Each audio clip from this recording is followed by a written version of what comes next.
हाँ।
कर दूं ना।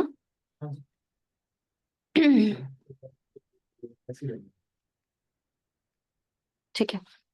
नमस्कार, मेरा नाम है डॉक्टर सोनाली और आज हम लोग बात करने जा रहे हैं फीमेल हार्मोनल डिसऑर्डर्स के बारे में और साथ में हम थोड़ा फीमेल सेक्सुअल डिसऑर्डर के बारे में भी बात करेंगे। क्योंकि जब हार्मोन्स की बात आती है तो हमारा सेक्सुअल जितनी भी प्रॉब्लम्स हैं या फिर हमारे सेक्सुअल जो फंक्शंस हैं वो सारी की सारी चीज़ें हमारे हार्मोन्स कंट्रोल करते हैं। वैसे तो फीमेल की बॉडी ब्यूटीफुली डिज़ाइन है सारे हार्मोन्स को बैलेंस करके।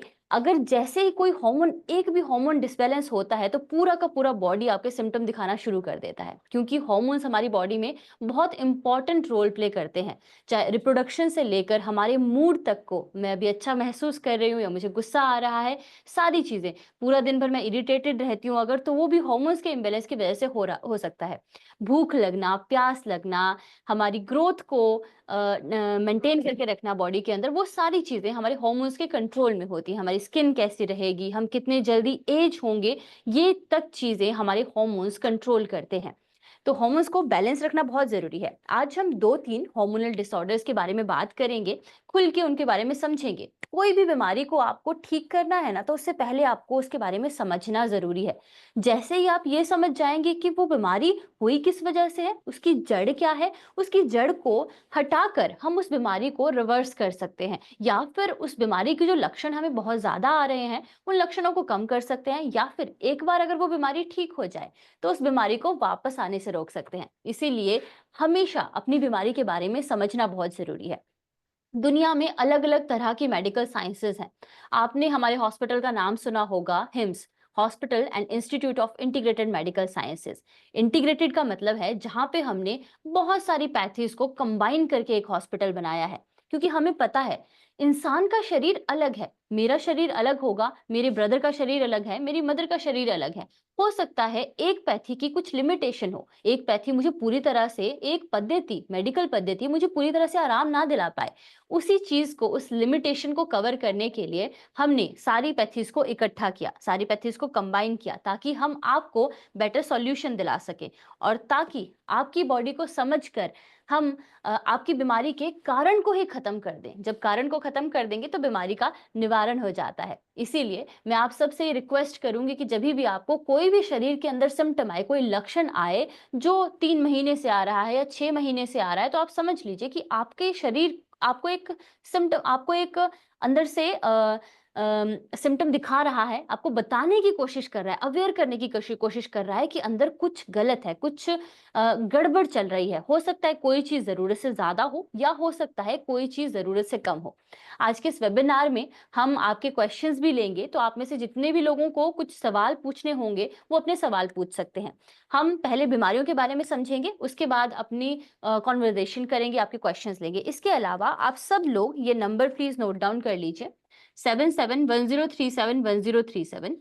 हम ये नंबर आपको लिख के चैट बॉक्स में भी दे रहे हैं। इस नंबर पे आप हमें अपनी रिपोर्ट्स भेज सकते हैं, रिपोर्ट्स के साथ में जीभ की एक फोटो। देखिए, हम सिर्फ आपकी रिपोर्ट देख के ये नहीं भांपना चाहते कि आपकी बॉडी में क्या प्रॉब्लम है।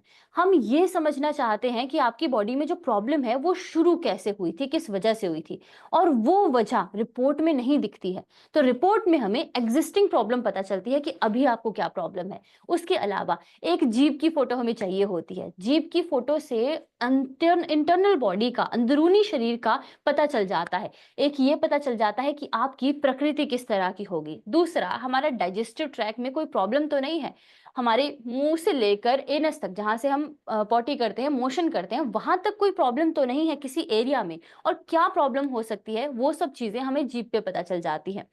आयुर्वेद ये कहता है कि आधे से ज्यादा प्रॉब्लम, अप्रोक्सीमेटली 90% प्रॉब्लम हमारे पेट से शुरू होती है। मतलब या तो हम गलत आहार खा रहे हैं, या फिर जो भी हम खा रहे हैं वो हमें अच्छे से डाइजेस्ट नहीं हो रहा। डाइजेस्ट ना होने का मतलब है कि मान लीजिए मैंने पत्ते खाए, हरे पत्ते, हरे पत्तों में, ग्रीन वेजिटेबल्स में आयरन होता है, आयरन से मेरी बॉडी के अंदर हीमोग्लोबिन बढ़ेगा। वो पत्ते मैंने खाए तो सही, पर वो मेरी बॉडी के अंदर जो आयरन उसने पहुंचाना था वो पहुंचा नहीं पाया, या फिर कोई चीज मेरी बॉडी को जो जरूरी नहीं थी वो शरीर के अंदर चली गई। जब भी हम कोई चीज खाते हैं तो उसमें से कुछ न्यूट्रिशन होता है और कुछ ऐसी चीजें होती हैं जो बॉडी के लिए जरूरी नहीं है, तो बॉडी उसको निकाल देती है। इसी वजह से हम जब खाते हैं उसके बाद अगले दिन सुबह हमें मोशन होता है, हम मोशन के थ्रू वो एक्स्ट्रा चीजें शरीर से बाहर निकाल देते हैं, या फिर पेशाब के थ्रू वो एक्स्ट्रा चीजें शरीर से बाहर निकाल देते हैं। ये सारी प्रोसेस हमारी मेटाबॉलिज्म के अंडर ही आती है। कुछ चीजें जो शरीर को चाहिए थी वो मिल गई और बाकी की बाहर निकल गई, डिटॉक्सिफिकेशन हो गई। तो अगर किसी भी इंसान के शरीर में ये मेटाबॉलिज्म का प्रोसेस अच्छे से नहीं हो रहा है तो उसको प्रॉब्लम्स दिखनी शुरू हो जाएंगी, उसकी बॉडी में सिम्टम्स दिखने शुरू हो जाएंगे। हमारी पूरा शरीर जो है वो कोशिका से बना है, सेल से बना है, इसीलिए हमें सेल्यूलर लेवल तक पोषण देना बहुत जरूरी होता है अपनी बॉडी को। तो हम थोड़ा सा डाइटरी चीजों के ऊपर भी बात करेंगे कि किस तरह की डाइट आपको लेनी चाहिए अगर आपको हार्मोनल जो प्रॉब्लम्स है उनको अपने सही करना है। Anuradha Giri ji, hello ma'am, I can see your message. कहाँ पे है? ये दोनों अलग हैं क्या, चैट और क्वेश्चन आंसर? ठीक है। आरती वर्मा जी, आपने क्वेश्चन किया है मेरा आईवीएफ, सर मैम मेरा आईवीएफ फेल हुआ है अभी 4 दिन पहले।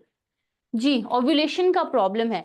आरती जी, आप अपना एज भी लिख दीजिए प्लीज। जिनका भी आईवीएफ फेल हुआ है, जिनको भी इनफर्टिलिटी का प्रॉब्लम है, मतलब बच्चा नहीं हो रहा है, उन लोगों को अपना एज मेंशन करना भी जरूरी है। आप सभी को पता है कि हमारी फर्टिलिटी की एक एज होती है, एक उम्र होती है, जिस एज में हम लोग बच्चा पैदा कर सकते हैं, रिप्रोडक्शन जिस एज में होती है। तो अगर हमें आपकी एज पता चल जाएगी तो हमारे लिए बहुत ईजी होगा आपको बताना कि हम इस टाइम पे आपको ट्रीटमेंट दे सकते हैं या नहीं। As 28 years. आरती जी, आपकी एज 28 साल है। इस एज में बिल्कुल हम कोशिश कर सकते हैं, और हमारे पास ऐसे बहुत सारे केसेस हैं जहां पे 3 बार आईवीएफ फेल हुआ था, उसके बाद हमने उनको ट्रीटमेंट दिया। ट्रीटमेंट के दौरान हमने क्या किया कि जो कारण था जिसकी वजह से इनफर्टिलिटी हो रही थी या बच्चा ठहर नहीं पा रहा था, हम उस कारण के ऊपर काम करते हैं, बॉडी को अंदर से रिजुविनेट करते हैं। एक होलिस्टिक तरीका बहुत अच्छा होता है, आईवीएफ से बहुत बेहतर। आपको पता होगा 70% आईवीएफ के केसेस मोस्टली फेल हो जाते हैं, और दूसरा आईवीएफ का खर्चा भी बहुत ज्यादा है। ये स्टैट्स हैं, आप चाहो तो इसको गूगल पे सर्च कर सकते हो। मतलब जो 100 लोग आईवीएफ करवाते हैं उनमें से मोस्टली 70% जो है वो फेल ही हो जाते हैं। 100 में से 70 लोगों के आईवीएफ फेल हो जाते हैं। उसके बाद वो क्या करते हैं, उसके बाद वो जाते हैं आयुर्वेदिक ट्रीटमेंट की तरफ या फिर होम्योपैथिक ट्रीटमेंट की तरफ। हमने यहाँ पे क्या किया है, हमारे पास एलोपैथिक डॉक्टर्स की भी टीम है, आयुर्वेदिक डॉक्टर्स की भी टीम है, होम्योपैथिक डॉक्टर्स की भी टीम है, डाइटिशियन की भी टीम है। हम क्या करते हैं, सारे डॉक्टर्स को कंबाइन करके आपके लिए एक होलसम पैकेज बनाते हैं। जिनको एलोपैथिक मेडिसिन की जरूरत नहीं है उनको एलोपैथिक मेडिसिन नहीं देंगे, लेकिन एलोपैथी की जरूरत हमें कहाँ पे होती है, जहां पे हमें टेस्ट कराने रहते हैं। तो हमारे जो डॉक्टर हैं, एमडी डॉक्टर हैं, जो एलोपैथी में हमें बताते हैं कौन कौन से इन्वेस्टिगेशन आपको करवाने हैं। उसके बाद उन डॉक्टर के साथ बैठ के हमारे आयुर्वेदिक और होम्योपैथिक डॉक्टर ये डिसाइड करते हैं कि आपको कौन सी मेडिसिन और कौन सी थेरेपी देनी है, जिससे आपका बॉडी का जो इंटरनल प्रॉब्लम है उसको हम सही करेंगे। शादी के 23 अप्रैल को 4 साल होगा मैम, एक बार भी कंसीव नहीं हुआ है। ठीक है, कोई बात नहीं। आरती जी, आपके रिपोर्ट्स और आपके हस्बैंड के दोनों के टेस्ट होंगे, दोनों के टेस्ट रिपोर्ट्स हम देख के ये पहले पता लगाएंगे कि प्रॉब्लम क्या है। अगर ओव्यूलेशन अच्छे से नहीं हो रही है तो हम उसके ऊपर काम करेंगे, हार्मोनल इम्बैलेंस है तो हम उसके ऊपर काम करेंगे। उसके साथ साथ में अगर और भी कोई प्रॉब्लम है, कई बार एक प्रॉब्लम नहीं होती है, 3-4 प्रॉब्लम कंबाइन होती है, उसके साथ में और भी अगर कोई प्रॉब्लम है तो हम उसके ऊपर भी काम करेंगे। My age is 34 and my wife's age is 34. We trying to conceive, 3 महीने से दवाई खा रहे हैं बट कंसीव नहीं हो पा रहा है। कृष्ण जी, सिर्फ दवाइयों से नहीं होता है। अभी के टाइम पे जिस एनवायरमेंट में हम रह रहे हैं ना, आप सभी को पता है ये चीज। हम गाड़ियों का धुआं, हम फैक्ट्रियों का धुआं, खाने में हमारे पॉल्यूशन है, पानी में हमारे पॉल्यूशन है, सॉइल में हमारे पॉल्यूशन है, खाने में पेस्टिसाइड्स हैं, हर्बिसाइड हैं, जो हम थोड़ा बहुत चीजें बाहर से लेते हैं उसमें प्रिजर्वेटिव बहुत ज्यादा होते हैं। आप सोचिए, क्या ये हमारे शरीर को हार्म नहीं कर रहे होंगे? आपको क्या लगता है आजकल के टाइम पे इनफर्टिलिटी के केसेस इतने ज्यादा बढ़ क्यों गए हैं? उसका कुछ तो कारण होगा। पहले तो इतने ज़्यादा केसेस नहीं थे। अगर मैं अपनी दादी की उम्र की बात करूँ, उस समय इन्फर्टिलिटी के केसेस होते ही नहीं थे, कोई सोचता ही नहीं था। ऐसा बहुत कम गाँव में इक्का-दुक्का इंसान होता था जिसको बच्चा नहीं पैदा होता था, और उसकी हालत वैसे बहुत खराब होती थी क्योंकि उसको सब लोग चिढ़ाते रहते थे बाँझ कह के या कुछ कह के, है ना? लेकिन अभी के टाइम पे बहुत ज़्यादा कॉमन हो गया इन्फर्टिलिटी, और इसका कारण यही सब चीज़ें हैं। ऑक्सीडेटिव स्ट्रेस जो हमारी बॉडी के अंदर प्रोड्यूस होता है जब हम बाहर से केमिकल्स जब हमारे शरीर के अंदर जाते हैं, या फिर हम ज़रूरत से ज़्यादा स्ट्रेस लेते हैं, या फिर हम सेडेंटरी लाइफ़स्टाइल जी रहे हैं, मतलब हम एक्सरसाइज़ नहीं कर रहे।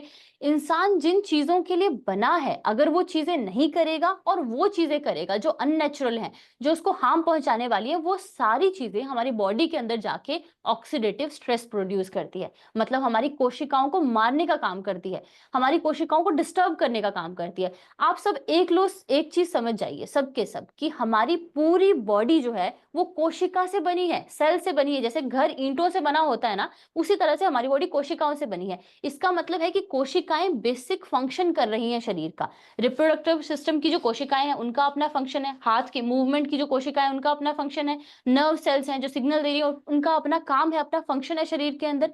जब हम कोशिकाओं को कमजोर कर देंगे अंदर से, तो वो अपना काम अच्छे से नहीं कर पाएगी, वो अपना फंक्शन अच्छे से नहीं कर पाएगी। तो आपको कोशिश करनी है जी।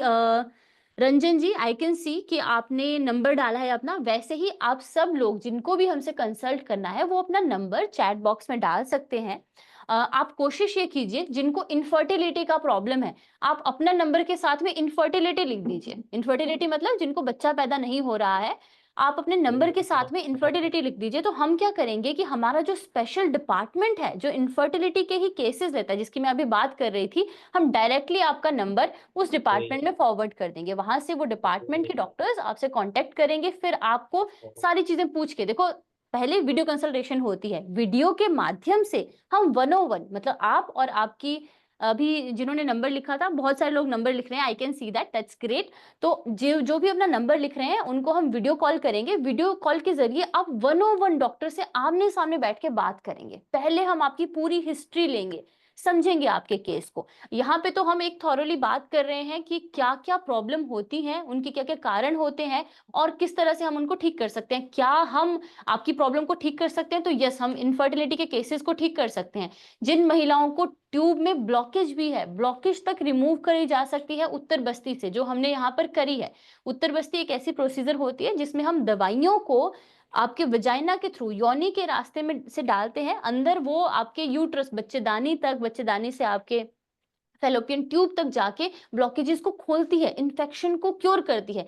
जिन लोगों के बार बार अबॉर्शन हो रहे हैं, उनकी बच्चेदानी में अटोनी हो जाती है, बच्चेदानी जो है कमजोर हो जाती है, बच्चेदानी को स्ट्रेंथन करने के लिए हम दवाइयां अंदर डालते हैं। इसलिए बहुत बार क्या होता है आज के टाइम पे ना, इंसान का डाइजेशन बहुत कमजोर हो गया है। इसलिए तो कहते हैं, आयुर्वेद में कहा गया था कि सारी बीमारियां पेट से शुरू हो रही हैं, और आजकल बीमारियां बढ़ रही है। इसका मतलब क्या है? हमारा पेट कमजोर हो गया है। हम इतनी सारी चीजें खाते हैं, उसमें से हमें इतना सा मिलता है, जबकि हमारी बॉडी को, हमारी सेल्स को सारी चीजें जरूरी थी अच्छे से काम करने के लिए। वो चीजें हम शरीर तक पहुंचा नहीं पा रहे हैं, मतलब हमारा डाइजेशन कमजोर है। तो जब आप गोलियां भी खाते हो ना, दवाइयां भी खाते हो, वो भी पूरी तरह से शरीर तक पहुंचते नहीं है। तो अगर आप में से बहुत सारे लोग आयुर्वेदिक दवाइयां खा रहे हैं, होम्योपैथिक दवाइयां खा रहे हैं, और उसके बाद वो निराश हो गए हैं कि मैं दवाइयां तो खा रहा हूँ, फिर भी मेरे को आराम क्यों नहीं मिल रहा, तो एक कारण ये हो सकता है कि आपने अपनी बॉडी को डिटॉक्स नहीं कराया, या अपने डाइजेस्टिव सिस्टम को जो इंपेयर हो गया था, उसको वापस से सही नहीं कराया, उसको स्ट्रेंथन नहीं कराया। तो वहां पे हमें पंचकर्मा की जरूरत होती है। पंचकर्मा से डायरेक्टली मेडिसिन शरीर के अंदर जाती है। जैसे एक मैंने आपको बताया, जो हम बच्चेदानी वाली थेरेपी करते हैं उत्तर बस्ती, जिसमें हम डायरेक्टली बच्चेदानी में मेडिसिन डालते हैं। उसके अलावा एक थेरेपी होती है जिसमें हम मोशन के रास्ते से कुछ दवाइयां डालते हैं, कैथेटर के थ्रू, हल्के से कैथेटर, छोटे से कैथेटर के थ्रू। तो उसके क्या होता है, आंतें डायरेक्टली अवशोषित कर लेती है मेडिसिन को, जो यहाँ से जाना था सारी चीजें, आधे HCl में जाके खत्म हो जाती है बहुत सारी मेडिसिनल पावर। तो हमने क्या कर दिया, उस रास्ते को बाईपास कर दिया, सीधा आंतों में डाल दिया। आपको पता है आंतों से चीजें अब्जॉर्व होती हैं शरीर के अंदर, तो डायरेक्टली आंतों से वो आपके शरीर के अंदर वो अब्जॉर्व होंगी। अब बहुत सारे हमारे पेशेंट थे, जैसे कैंसर के पेशेंट होते हैं, उनको पेन बहुत ज्यादा होता है, दर्द बहुत ज्यादा होता है। तो हमने क्या किया, उनको ऐसी दवाइयां तैयार करके, औषधीय काढ़े तैयार करके, और उसमें कुछ ऑयल बेस्ड भी होते हैं, वो तैयार करके मोशन के थ्रू डाले। अब डायरेक्टली वो आंतों के थ्रू चला गया बॉडी तक और उनकी दर्द जो है कम हो गई। आपने सुना होगा कि कैंसर के पेशेंट में जब दर्द होती है तो दर्द से रिलीफ नहीं मिलता। आप कितनी कितनी दवाइयां खा लें, लोग डेली पेशेंट जो है वो मॉर्फिन खा रहे होते हैं दर्द को कम करने के लिए, उससे भी दर्द कम नहीं हो पाता। तो वहां पे भी इतना अच्छा काम करता है बस्ती, बस्ती कर्म।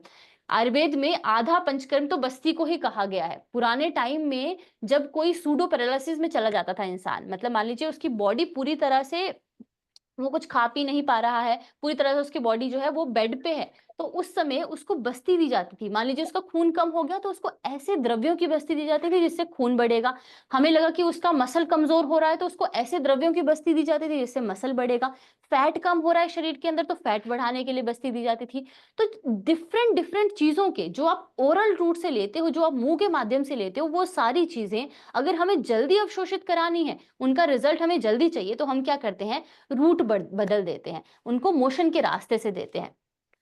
जी, इनफर्टिलिटी, प्रियंका जी आपने इनफर्टिलिटी लिख के अपना नंबर दिया है, डोंट वरी, हमारी टीम बैठी हुई है, वो आपका नंबर लिखेंगी और आपको हम वापस से कांटेक्ट करेंगे। आई कैन सी दो पेशेंट हैं जिन्होंने हैंड रेज किया है। हम आपको अभी परमिशन देंगे माइक अनम्यूट करने का। तो जब हम आपको परमिशन देंगे, मैं आपका नाम भी बोलूंगी, उस समय माइक अनम्यूट करके आप हमसे बात भी कर सकते हैं। आरती वर्मा जी, राइट? हाँ जी, इनका माइक अनम्यूट है। आरती वर्मा जी, आई कैन सी आपका माइक अनम्यूट है, आपकी आवाज हम तक पहुंच जाएगी, आप बात कर सकते हैं। शायद उनको पता नहीं चल रहा है ना। पूजा कुमारी को कर दो, या तो कोई नीचे वाले को ना। पूजा कुमारी जी, आपको हमने परमिशन दिया है माइक अनम्यूट करने का, दोनों ने कर दिया शायद। हाँ जी, पूजा जी नमस्कार। नमस्ते मैम। कैसे हैं आप? बस अच्छे हैं मैम। हाँ जी, बताइए। मैम बस यही पूछना था, मेरी शादी को 4 साल हो गए थे। ठीक है, बोलिए बोलिए। हाँ, तो सेकंड मैंने फर्स्ट टाइम कंसीव किया था। हाँ हाँ। सेकंड ईयर में किया था, तो फिर उसमें धड़कन नहीं थी बच्चे में। ठीक है। तो उसके बाद मैं कंसीव ही नहीं हुआ मैम। ठीक है, आपकी दवाई उम्र? भी खाई थी। पूजा जी उम्र कितनी? 26 है मैम। 26 है, ग्रेट ग्रेट ग्रेट, हम कर सकते हैं, बिल्कुल ट्राई कर सकते हैं। इस टाइम पे आपने नंबर डाल दिया ना अपना? अभी नहीं डाला मैम, डाल दूंगी। हाँ, चैट बॉक्स में अपना नंबर डाल दीजिए। हम्म। पूजा कुमारी, मैं साथ में ना आपका, अपने आप स्वास्थ्य से लेकर जानकारी कर। अच्छा। एक एक वो कर दो, म्यूट कर दो, है ना, खुशबू जी का।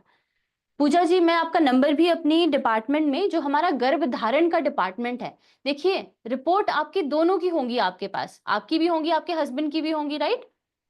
नहीं मैम, अभी तो नहीं कराई थी। मैं मेरी नॉर्मल रिपोर्ट आ रही थी, तो उनकी तो नहीं करवाई थी अभी। अच्छा ठीक है, कोई मैम बात, की नहीं करवाई थी। कोई बात नहीं। जब भी हम इनफर्टिलिटी का केस लेते हैं ना, तो दोनों के टेस्ट कराने पड़ते हैं, हमें देखना ओके पड़ेगा, मैम। है ना, उनका भी हेल्दी होना चाहिए सीमन पूरी तरह से, तभी आप अच्छे से कंसीव कर सकते हो, तभी चांसेस ज्यादा होते हैं कंसीव करने के। आपके भी हमें सारे टेस्ट कराने पड़ेंगे वापस से। पहले हम ये समझेंगे कि कारण क्या हो रहा है, ठीक है, कि कंसीव आप क्यों ओके नहीं कर, मैम।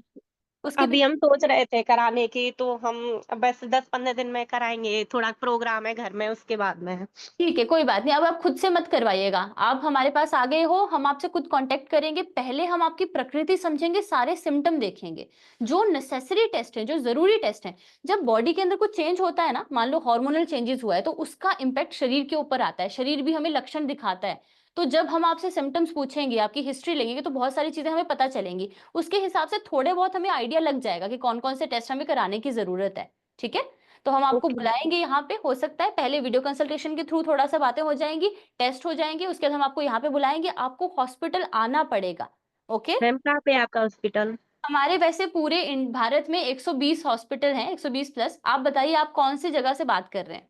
मैं मैम यहाँ दिल्ली से बात कर रही हूँ, राबता से, नजफगढ़ के पास से। ग्रेट, दिल्ली में हमारे 26 के करीब ब्रांचेस हैं, तो आप दिल्ली में भी आ सकते हो। पर होता क्या है, हम क्या करेंगे, जो हमारा हेड ऑफिस है, हमारा गर्भ शुद्धि डिपार्टमेंट के हेड बैठे हुए हैं, वो लोग डिसाइड करेंगे कि आपका ट्रीटमेंट चलेगा क्या, फिर हमारे किसी भी ब्रांच से आपका ट्रीटमेंट हो जाएगा।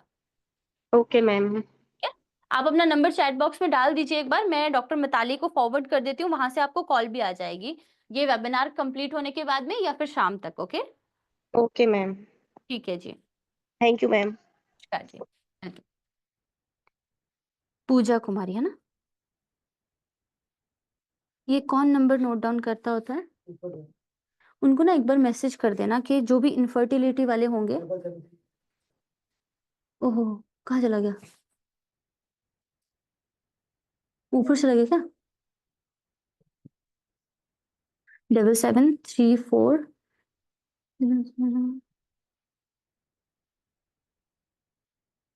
ठीक है। पूजा कुमारी जी, मैंने आपका नंबर नोट डाउन कर लिया है और आगे फॉरवर्ड भी कर दिया है। अब आपको डॉक्टर मिताली की टीम कांटेक्ट करेगी और वो आपको सारी चीज़ें बता देंगी। मैं आपसे फिर से रिक्वेस्ट करती हूँ, आप लोग प्लीज़ जो जिनको इनफर्टिलिटी का प्रॉब्लम है ना, जिनको बच्चे नहीं हो रहा है, वो इनफर्टिलिटी लिख के या कोई भी मेरे को इनफर्टिलिटी आप लिख सकते हैं या आईएन आप लिख सकते हैं, तो उससे हमारे लिए डिफरेंशिएट हो जाएगा। हम उनका नंबर जो है डायरेक्टली भेज देंगे अपने गर्भ शुद्धि डिपार्टमेंट में। तो आपके लिए भी ईज़ी हो जाएगा। आपको वो सारी प्रोसेस से बाईपास होके आप सीधे वहाँ पे पहुँच जाओगे। नहीं तो अभी क्या होगा, हमारे पास वैसे ही आपका नंबर आएँगे तो हमारी टीम आपसे कॉन्टैक्ट करेगी, फिर पूछेगी कि आपको क्या प्रॉब्लम है, कौन से डिपार्टमेंट में हम आपका कॉल जो है वो फॉरवर्ड करें, आपका नंबर फॉरवर्ड करें। तो अगर इनफर्टिलिटी लिख के भेजेंगे तो हमारे लिए ईज़ी हो जाएगा। Thank you so much. Jigu Sawant ji हैं जो बोल रहे हैं मुझे अनम्यूट करें। जीगू जी, हम आपको परमिशन दे रहे हैं यहाँ से माइक अनम्यूट हेलो। करने। हाँ जी, नमस्कार मैडम। हाँ जी मैम, मेरी आपका शुक्रवार का वेबिनार था जो आचार्य मनीष जी का, जी, जी, जी। उसमें मैं ज्वाइनिंग हुई थी। उन्होंने मेरे को बोला था कि चैट बॉक्स में नंबर और प्रॉब्लम जो है वो आप भेज दीजिए। ठीक है। लेकिन मैम आज 1 हफ्ता हो गया, मैं आपके वहां से कॉल आता है, मेरे को बोलते हैं डॉक्टर से बात हो जाएगी, ट्रीटमेंट शुरू हो जाएगी, फिर भी वो लोग कोई रिस्पॉन्स नहीं दे रहे हैं और अभी मेरे को ज्यादा प्रॉब्लम हो रही है मैम। आप कहाँ से बात कर रहे हो मैम? मैं सूरत गुजरात से बात कर रही हूँ। गुजरात में हमारा सेंटर है। आप एक काम करो, अभी अपना नंबर डालो एक बार, मैं अभी आपको मैसेज कर देती हूँ अपने नंबर से। हम्म। आप डायरेक्टली मुझे ही कॉन्टैक्ट कर लीजिएगा, ठीक है? मैं आपको नंबर भेज दूँ? हाँ, आप चैट बॉक्स में नंबर लिखो, मैं अभी देख ही रही हूँ चैट बॉक्स, तो जैसे आपका नंबर आएगा तो मैं उसको सेव करके आपको मैसेज कर दूँगी अभी व्हाट्सएप मैं पे। आपको नंबर भेजा है मैम, देखिए। ठीक है जी। और मैम, जैसे आपके वहां से जो कॉल करते हैं ना, जो मैम लोग जो रहते हैं, हाँ जी, हाँ जी। तो मैडम इतना मतलब जैसे इतना ये तरीके से बात करते कि जैसे उनसे साथ बात करना भी अच्छा नहीं लगा, और इतना ऐसा बोलते हैं कि जैसे आपको इधर ट्रीटमेंट नहीं हो पाएगी, ऐसे इस तरह से अलग तरीके से बात करते मैम। तो फिर हम लोग कुछ प्रॉब्लम हुआ तो कैसे बात करेंगे मैम? प्रॉब्लम क्या है आप मुझे थोड़ा-सा बताएँगे? मेरे को पीसीओडी प्रॉब्लम है मैम। तो पीसीओडी का ट्रीटमेंट है हमारे पास। उम्र कितना है आपका? मेरा 26 है और मेरे को 8 महीने से पीरियड्स नहीं आ रहे हैं मैम। महीने से पीरियड्स नहीं आए। मैंने आपको एक जी। मैसेज किया है हेलो का, आप मेरा हाँ नंबर हाँ हाँ। कर लीजिएगा, ठीक है? और जी दूसरी, मैम, आपका नाम? हाँ जी, मेरा नाम डॉक्टर सोनाली। जी जी। और मैम, जैसे मैं इस नंबर पे कॉल से करूंगी तो आप ही बात करेंगी या कोई और बात करेगा हाँ, मैम? मेरा ही नंबर है, ये मेरा पर्सनल नंबर है, इस पे आपने मुझे व्हाट्सएप मैसेज करना है। मैं आपको सेंटर से अपने कम्युनिकेट करा दूँगी। जो आपके घर के ओके। नज़दीक सेंटर है ना, वहाँ से कम्युनिकेट करवा दूँगी। पर अच्छा, हाँ हाँ। रिपोर्ट भी चाहिए होंगी। जी जी जी। आप मुझे एक बार जो मेरा व्हाट्सएप नंबर जिससे मैंने हेलो का मैसेज किया, उस पे आप मुझे एक बार अपनी रिपोर्ट्स भेज दीजिए। मैं आपको एक डायरी ओके। भेज दूँगी। वैसे मैं रिसर्च जी डिपार्टमेंट में हूँ, तो मैं वीडियो कंसल्टेशन नहीं करती हूँ, बट मैं क्या जी जी करूँगी, जी। आपका नंबर जो है जहाँ पे देना चाहिए असल में, वहाँ पे दे दूँगी। अभी आपने देखा होगा, इसीलिए मैंने औरों को भी बोला कि जिनको इनफर्टिलिटी का प्रॉब्लम है, अपना प्रॉब्लम भी साथ में छोटा-सा लिख दो। उससे क्या होता जी है, जी जी। ही हो जाता है। हम सीधे इनफर्टिलिटी डिपार्टमेंट में वो दे देते हैं। पहले नहीं तो क्या होता है, वो बच्चे बैठे हुए हैं, कॉल सेंटर एग्जीक्यूटिव है ना? वो हाँ हाँ हाँ। थोड़ा छाँटने के लिए बैठे हुए हैं कि उनको सिर्फ अगर नंबर मिलेगा, तो बहुत सारे लोग क्या करते हैं, ऊपर नंबर लिखते हैं, प्रॉब्लम नीचे लिख देते हैं अलग से। तो हमें पता नहीं हम्म। चलता, वो सिर्फ नंबर आ जाते हैं सबके। वो नंबर सब जी जी। फिर बाद में करने पड़ते हैं, उसकी वजह से थोड़ी प्रॉब्लम आती है। तो अगर आप पहले लिख दोगे पीसीओडी हम्म। करके अपना नंबर, तो हमारे लिए ईज़ी हो जाएगा वो। Okay? Okay okay okay, thank you so much ma'am. Okay ma'am, नमस्कार। नमस्कार। अच्छा। अभी हम लोग थोड़ा-सा बीमारी के बारे में, जिन डिसीज़ेज़ के बारे में हम आज बात करने वाले हैं।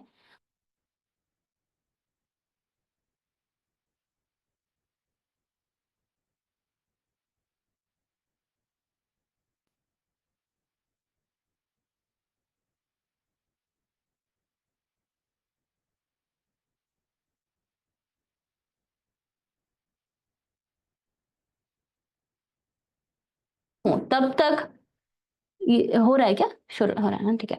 तब तक उसे 10 में से 1 महिला को पीसीओडी की दिक्कत होती है। अब इसको मुझे स्टॉप करना पड़ेगा पहले, ठीक है। जीगू जी, आपका नंबर तो मैंने अब लिख लिया है, तो आपको लिखने की जरूरत नहीं है चैट बॉक्स में। आपके पास मेरा नंबर आ गया, हम लोग हमारे नंबर पे ही कम्युनिकेट कर लेंगे, व्हाट्सएप के ऊपर कम्युनिकेट कर लेंगे, कोई जरूरत नहीं है आपको लिखने का। तो अभी मैं आपको बता रही थी पीसीओडी के बारे में। हम ये भी समझेंगे कि पीसीओडी होता क्या है, किस वजह से होता है। बहुत सारे लोगों को ना इसके नाम से थोड़ा सा उलझन रहता है। पीसीओडी का फुल फॉर्म है पॉलिसिस्टिक ओवेरियन डिसीज या फिर पॉलिसिस्टिक ओवेरियन सिंड्रोम, पीसीओएस जिसको हम कहते हैं।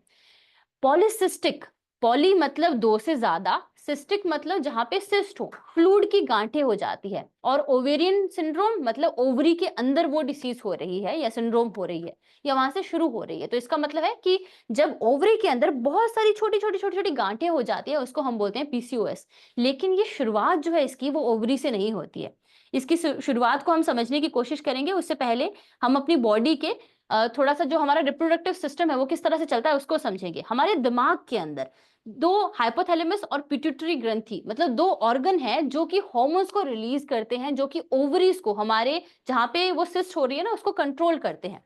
दिमाग से हार्मोन रिलीज होते हैं, एफएसएच, फॉलिकुलर स्टिमुलेटिंग हार्मोन, जो कि अंडों को बड़ा करता है। उसके अलावा ल्यूटिनाइजिंग हार्मोन, जिसको हम एलएच भी कहते हैं, जो ओव्यूलेशन के लिए रिस्पॉन्सिबल है। तो जितने लोगों की ओव्यूलेशन नहीं हो पा रही है, आप समझिए कि ओव्यूलेशन के लिए हमारे एफएसएच और एलएच बहुत ही ज्यादा जरूरी है। तो अगर इन हार्मोन्स का इंबैलेंस होगा, या फिर हमारा जो दिमाग के 2 अंग हैं जो हार्मोन्स को रिलीज करते हैं वो प्रॉपरली फंक्शन नहीं कर पा रहे हैं और वहां से हार्मोन्स अच्छे से रिलीज नहीं हो पा रहे हैं, तो हमारी बॉडी में ओव्यूलेशन से रिलेटेड प्रॉब्लम्स आएंगी। अब पीसीओडी में क्या होता है आप ये समझिए। पीसीओडी में क्या होता है कि एफएसएच, फॉलिकुलर स्टिमुलेटिंग हार्मोन जो है वो कम हो जाता है, ल्यूटिनाइजिंग हार्मोन ज्यादा हो जाता है। इसकी वजह से क्या हुआ, अंडे पूरी तरह से विकसित नहीं हो पा रहे, और वही अंडे जो इमेच्योर होते हैं, पूरी तरह से विकसित नहीं होते, वही वहां पे इकट्ठे होने शुरू हो जाते हैं फॉलिकल्स की फॉर्म में। और वही जब हम अल्ट्रासाउंड करते हैं तो हमें दिखते हैं, वहां पे छोटे छोटे फॉलिकल्स हमें दिखने शुरू हो जाते हैं, जिसकी वजह से यहाँ पे लिखा भी है ओवरी में छोटी छोटी गांठें यानी सिस्ट बननी शुरू हो जाती हैं।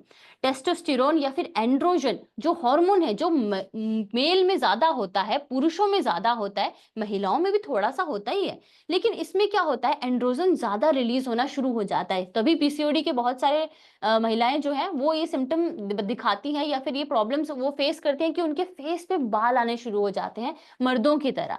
बहुत ज्यादा मर्दों की तरह तो नहीं, बट प्रोमिनेंट होते हैं कि उनके बाल बहुत ही ज्यादा मोटे होने शुरू हो जाते हैं, दिखने शुरू हो जाते हैं, और काले काले आने शुरू हो जाते हैं। ठीक है, वो उसी की वजह से हो रहा है क्योंकि इसमें एंड्रोजन ज्यादा रिलीज होता है। एंड्रोजन किस वजह से रिलीज होता है ये भी आप समझिए। देखिए, पीसीओएस जो है वो कोई छोटी मोटी प्रॉब्लम नहीं है। जिनको पीसीओएस होता है उन महिलाओं को 30% महिलाओं को ये चांसेस होते हैं कि आगे चल के उनको डायबिटीज हो जाए, शुगर हो जाए, हाई शुगर। किस वजह से? क्योंकि जब भी आपकी बॉडी में हार्मोन्स का इंबैलेंस होता है या पीसीओडी होता है, उस समय शरीर में इंसुलिन ज्यादा बनना शुरू हो जाता है, इंसुलिन रेजिस्टेंस होनी शुरू हो जाती है। अब क्या होता है, पीसीओडी में मोटापा भी होता है, हमें मोटापा भी होता है, उसकी वजह से हमारे सेल, हमारी जो कोशिका होती है वो, उसकी मेम्ब्रेन जो है वो एक तरह से डिस्टर्ब होनी शुरू हो जाती है, वो हमारे इंसुलिन को एक्सेप्ट नहीं करती या फिर इंसुलिन को समझती नहीं है, तो हमारे खून के अंदर इंसुलिन बढ़नी शुरू हो जाती है, राइट। अब इंसुलिन जब ज्यादा बढ़ेगी तो वो क्या करती है, इंसुलिन ओवरी को स्टिमुलेट करती है ताकि वो एंड्रोजन हार्मोन ज्यादा बनाए, ताकि वो मेल में जो हार्मोन होते हैं, पुरुषों में जो हार्मोन्स होते हैं उनको ज्यादा बनाना शुरू कर दे। तो ये एक विशियस साइकिल है, हमें जड़ पे ही काम करना पड़ेगा। किसी को स्ट्रेस की वजह से पीसीओडी हो सकता है, किसी को बैठे रहने की वजह से हो सकता है, किसी को खान पान में बहुत ज्यादा बाहर का खाना लेना, जंक फूड लेना, उसकी वजह से हो सकता है। तो हमें वो कारणों के ऊपर काम करना ही पड़ेगा। अगर आप ये सोचते हो कि मेरे को पीसीओडी हो गया, मैं दवाई लेके ठीक हो जाऊंगी या फिर थेरेपी करा के ठीक हो जाऊंगी, तो ऐसा नहीं होता है। जब तक आपने एग्जिस्टिंग कॉज के ऊपर काम नहीं किया, जो फैक्टर था जिसकी वजह से प्रॉब्लम शुरू हुई थी, तब तक बीमारी पूरी तरह से ठीक नहीं हो पाएगी। इसीलिए आपको ट्रीटमेंट के साथ साथ में कॉजेटिव फैक्टर या मेंटेनिंग फैक्टर पे भी काम करना पड़ेगा, वो हम आपको बताएंगे। आई कैन अंडरस्टैंड, हर एक इंसान के लिए समझना ईज़ी नहीं होता है कि मेरी बीमारी किस वजह से शुरू हुई होगी। इसीलिए तो हम लोग आपकी हिस्ट्री टेकिंग करते हैं, इसीलिए तो हम आपका पूरा का पूरा लिखते हैं पर्चा अपने पास, शुरू से, जिस दिन से आपको प्रॉब्लम शुरू हुई थी या फिर जिस दिन से आपको पीरियड्स आए थे, महीने आए थे, मेनार्की से शुरू शुरू होता है सारी चीज़ें। इसके अलावा हमारे परिवार में मान लीजिए आपकी मदर को रही है हार्मोनल इम्बैलेंस की प्रॉब्लम, या फिर आपकी ग्रैंडमदर को रही है हार्मोनल इम्बैलेंस की प्रॉब्लम, तो उसकी वजह से भी एक जेनेटिक फैक्टर भी हो सकता है। वो सारे फैक्टर्स हम समझेंगे पहले और उसके हिसाब से आपको ट्रीटमेंट देंगे, ठीक है? अब इसमें एक और चीज़ होती है, अभी पीसीओडी का जो प्रॉब्लम बता रही थी महिला, उन्होंने बोला कि उनको पिछले महीने पीरियड्स नहीं आए। पीसीओडी में ये भी एक सिम्पटम होता है कि आपको पीरियड्स नहीं आते, या तो 3-3 महीने बाद आते हैं, 6-6 महीने बाद आते हैं, कईयों को 1-1 साल तक पीरियड्स नहीं आते। क्यों?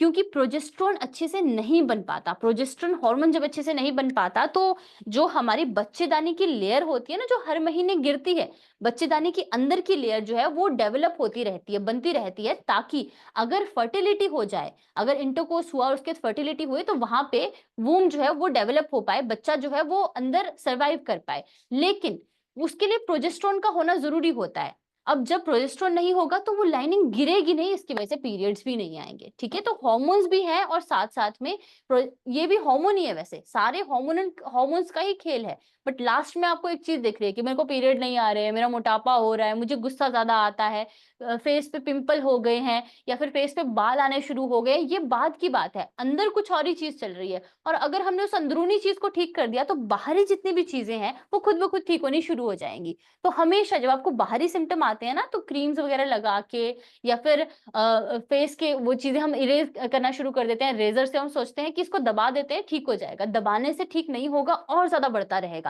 जिस दिन आपको पहला लक्षण दिखा है, उसी दिन अच्छे मेडिकल प्रोफेशनल के पास जाके बीमारी के कारण को समझो, कारण को ठीक करो, आगे बीमारी नहीं बढ़ेगी।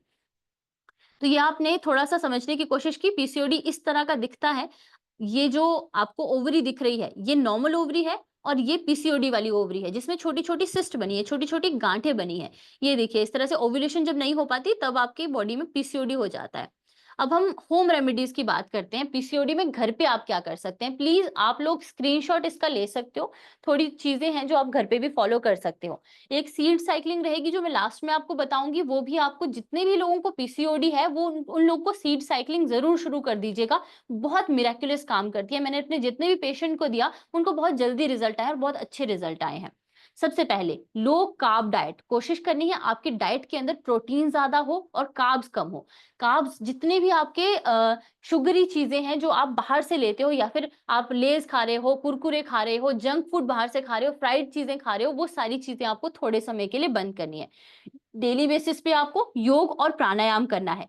इसमें मेथी, दालचीनी और अलसी, अलसी जो मैं आपको सीड साइक्लिंग बताऊंगी उसमें भी अलसी आता है, तो ये तीनों चीजें आप जरूर ऐड कीजिए अपनी डाइट के अंदर। मेथी दाना और अलसी को आप रात को भिगो के ले सकते हो, सुबह में अच्छे से चबा के ले सकते हो। अलसी दाना को आप, या मेथी को थोड़ा सा भून के भी ले सकते हो, तवा के ऊपर थोड़ा सा भून के उसके बाद उसका पाउडर बना दिया, वो भी ले सकते हो। उसके अलावा दालचीनी का हमने काढ़ा पीना है, तो रात को सोने से पहले आप दालचीनी की 1-2 स्टिक पानी के अंदर डाल के, 1 कप पानी के अंदर डाल के अच्छे से उबाल लो। जब आधा कप पानी का रह जाए तो उसको आपने अच्छे से सिप सिप करके पी लेना है, ठीक है? इससे नींद भी अच्छी होगी, आपकी मेटाबॉलिज्म भी एनहांस होगा, सुबह में पेट भी अच्छे से साफ हो जाएगा, और साथ साथ में आपकी हार्मोनल इम्बैलेंस को भी हेल्प मिलेगी, हार्मोनल इम्बैलेंस को रिकवर करने के लिए। जंक फूड और चीनी से दूर रहे। चीनी तो आपने पूरी तरह से छोड़ देनी है। जितनी भी महिलाओं को पीसीओडी है, आप अपने घर में सबकी चीनी छुड़ा दीजिए प्लीज। चीनी लेने की जरूरत ही नहीं है। आप गुड़ ले सकते हैं, काला गुड़ जो रहता है वो गुड़, या फिर फ्रूट्स हम डेली बेसिस पे खा रहे हैं, फ्रूट के अंदर नेचुरल शुगर होता है, तो हमें बाहर से आर्टिफिशियली शुगर लेने की जरूरत होती ही नहीं है। अब हमारे पास आयुर्वेद में हम क्या करते हैं, बस्ती करते हैं, जो मैंने थोड़ी देर पहले आपको बताया था, मोशन के रास्ते, या फिर बच्चेदानी के अंदर कुछ मेडिसिन हम डालते हैं। दूसरा, हम नस्य कर्म करते हैं, क्योंकि पीसीओडी का एक कारण स्ट्रेस है, बहुत इंपॉर्टेंट, बहुत बड़ा कारण हमारा स्ट्रेस है या फिर ओवरथिंकिंग है। तो नस्य, नाक में तेल डाला जाता है, मेडिकेटेड तेल, उससे पहले मसाजेस होती हैं ताकि वो अच्छे से खुल जाए। नाक को सर का द्वार कहा गया है, तो अगर आप नस से अच्छे से करवाते हो तो आपकी जितनी भी ओवर थिंकिंग है, स्ट्रेस से रिलेटेड प्रॉब्लम है, चिड़चिड़ापन ज्यादा रहता है, गुस्सा ज्यादा रहता है, वो सब चीजों में आपको रिलीफ दिखना शुरू होगा। शिरोधारा, अगेन सर के ऊपर धारा होती है, ये भी स्ट्रेस को रिलीफ करती है। और अगर आपके पिट्यूटरी ग्लैंड से रिलेटेड, हाइपोथैलेमस से रिलेटेड कोई प्रॉब्लम है तो उसको कम करने में आपको हेल्प करेगी। इसके अलावा अभ्यंग है, जो अगेन स्ट्रेस को रिलीफ देता है और साथ साथ में उत्तर बस्ती जो मैंने पहले आपको बताई कि हम बच्चेदानी के अंदर ही कुछ मेडिसिन डालते हैं जिससे डायरेक्टली वो आपके ओवरीज को स्टिमुलेट करती है। और हार्मोनल संतुलन के लिए हम लोग पंचकर्मा करते हैं।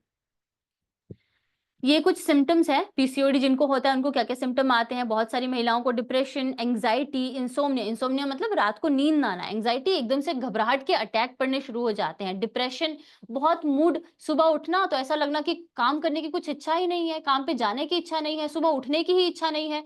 पहले तो महिलाएं जो जिसको पीसीओडी हो रहा है उनको क्या क्या सिम्टम आ सकते हैं। पहले आपने देखा कि वो हर एक फेस्टिवल अच्छे से एंजॉय करती थी, घर में कोई फंक्शन होता था उसमें अच्छे से पार्टिसिपेट करती थी। उसके बाद सारी चीजों में जहां पे भी आपके कोई फंक्शन है या फिर कोई फेस्टिवल है उसमें एंजॉय करने का मन ही नहीं करता है। जो चीजें पहले पसंद थी, डांस अच्छा लगता था, सिंगिंग अच्छी लगती थी, कुकिंग पसंद थी, अब सारी उन चीजों में जिनमें पहले इंटरेस्ट था अब इंटरेस्ट धीरे धीरे करके कम होना शुरू हो गया है। वही चीजें पहले करते हुए बहुत दिल को अच्छा लगता था, अब वही चीजें करते हैं पर दिल को बिल्कुल भी अच्छा नहीं लगता है। तो ये सब डिप्रेशन के सिम्टम्स हो सकते हैं। मूड स्विंग्स, एकदम से गुस्सा आना फिर एकदम से अच्छा फील हो जाना, आपके घर वाले आपको ज्यादा कंप्लेंट करेंगे। मूड स्विंग्स का ना इंसान को खुद नहीं पता चलता, सामने वाला कोई बताता है कि तुम तो बहुत चिड़चिड़ापन रहता है तुम्हें, कल तो तुमने कुछ और बोला था, अभी कुछ और बोला, थोड़ी देर पहले कुछ और बोला था, थोड़ी देर पहले कुछ और, खाने का भी मन कर रहा था। खाने की भी जो हमारी हैबिट्स होती हैं या फिर हमारी क्रेविंग्स होती हैं वो चेंज हो जाती हैं। एकदम से खट्टा खाने का मन कर रहा है, एकदम से मीठा खाने का मन कर रहा है, खुद ही पता नहीं चल रहा, बॉडी खुद ही माइंड कंफ्यूज हो रखा है कि मुझे चाहिए क्या। इस तरह के अगर आपको सिम्टम आ रहे हैं तो आप समझ लीजिए कि हार्मोन्स कहीं ना कहीं इम्बैलेंस हो गए हैं। हार्मोन्स को बैलेंस करने के लिए अगर आप ये सिम्टम आपको आते हैं ना दिमाग से रिलेटेड, आपको अच्छा महसूस नहीं हो रहा है, तो 2-3 हार्मोन्स ऐसे होते हैं जैसे सेरोटोनिन है, डोपामिन है, ऑक्सीटोसिन है, ये हार्मोन्स हमें अच्छा महसूस कराते हैं, इनको गुड हार्मोन्स कहा जाता है, हैप्पी हार्मोन्स कहा जाता है।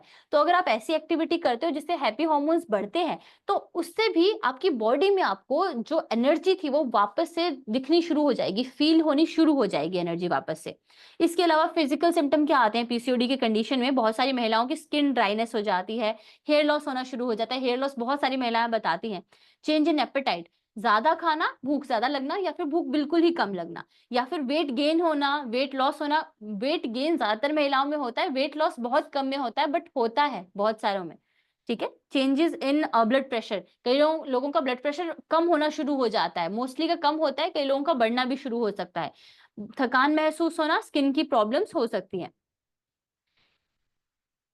इसके अलावा सेक्सुअल सिम्टम में लो सेक्स ड्राइव, सेक्स का मन नहीं करना, या फिर कई बार सेक्स की अर्ज बहुत ज्यादा हो जाती है।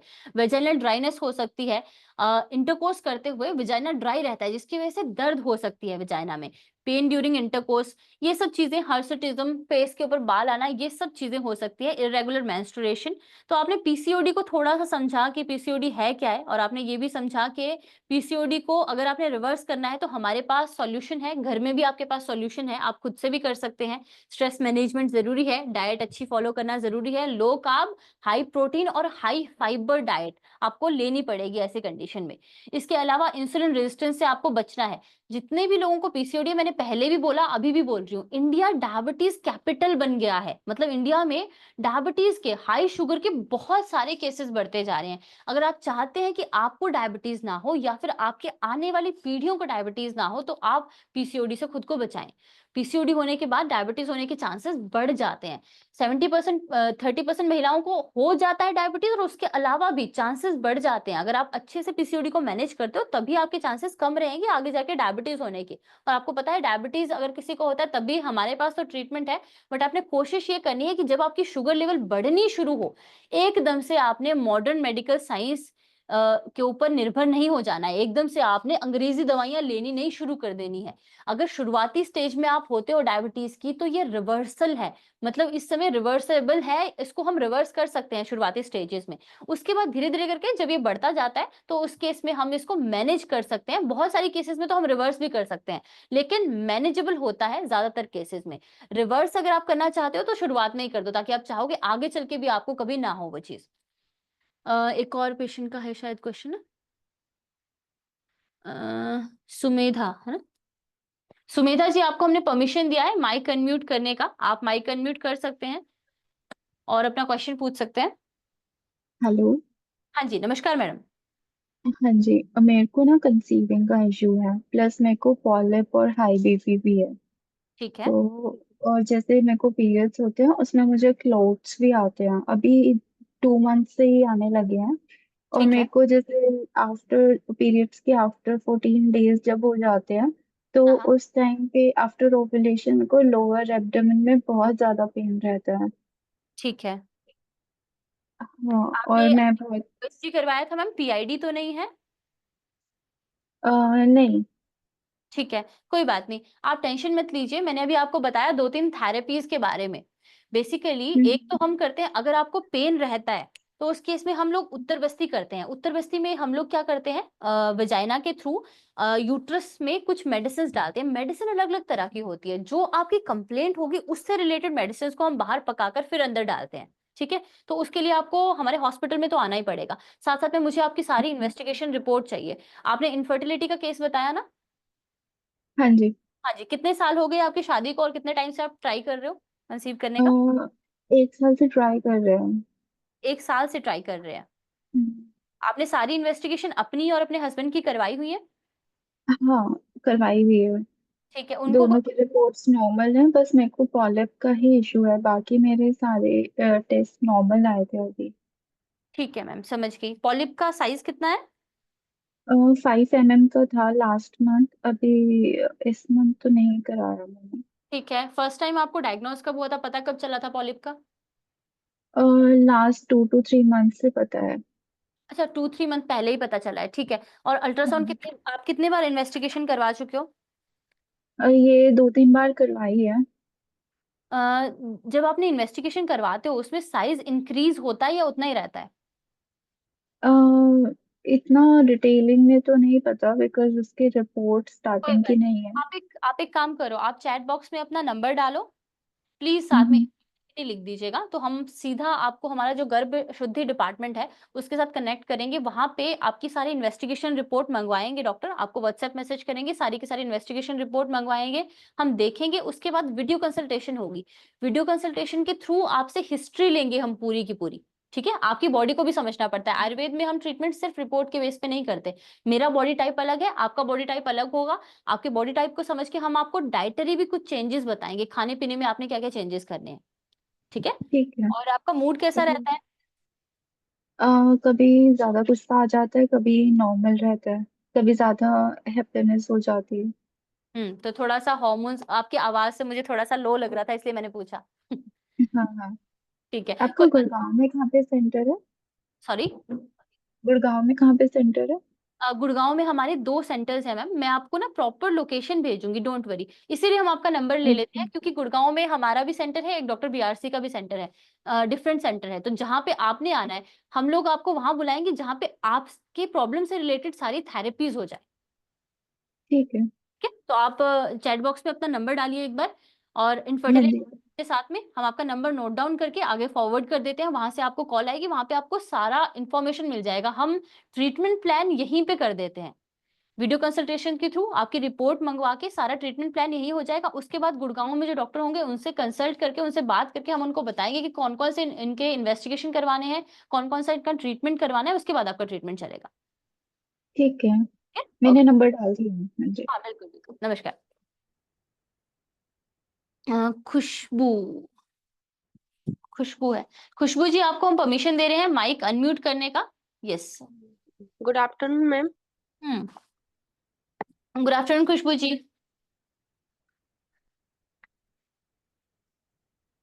खुशबू ji, I can ji hear ma'am, you. ये हम ये बोल। हाँ जी, हाँ जी मैम, आप मेरी आवाज आप तक पहुंच रही है? बिल्कुल बिल्कुल, आपकी आवाज आ रही है, प्लीज बताइए। मैम, मेरी शादी को 1 साल 5 महीने हो गए। ठीक है। वो मेरी शादी के 4 महीने बाद प्रेगनेंसी हुई थी। ठीक है। तो मैं शादी हुई थी 2023 में। ये ठीक है। मुझे मार्च में जाके प्रेगनेंसी हुई थी। तब मुझे चाहिए नहीं था बच्चा। हाँ तो हाँ। डॉक्टर गए तो उन्होंने मुझे मेडिसिन लिख के दी। तो ठीक मैंने ले ली, वो अनवांटेड पिल्स थी, कोई उसका यही है, नाम था। एमटीपी किट होगी। हाँ। हाँ जी। तो फिर उसके बाद से तो तुरंत तो सोचा नहीं है कि बेबी हो जाए, बट अभी हम काफी टाइम से ट्राई कर रहे हैं, 8-9 महीने हो गए। अब ठीक कंसीव नहीं हो रहा, कोई दिक्कत नहीं है, ऐसे पीरियड मतलब रेगुलर है, हर महीने आते हैं। ठीक है जी, मैं समझ गई। अच्छा मुझे एक चीज बताइए, उस समय जो आपने दवाई खाई थी उससे आपको बहुत ज्यादा पीरियड्स आए थे क्या? बहुत ज्यादा नहीं, मतलब जो नॉर्मल पीरियड्स होते हैं उससे थोड़े ज्यादा बस। ठीक है जी। जब आप एमटीपी किट लेते हैं तो उसकी वजह से बॉडी के अंदर काफी चेंजेस होते हैं, क्योंकि वो हॉर्मोन्स होते हैं मैम।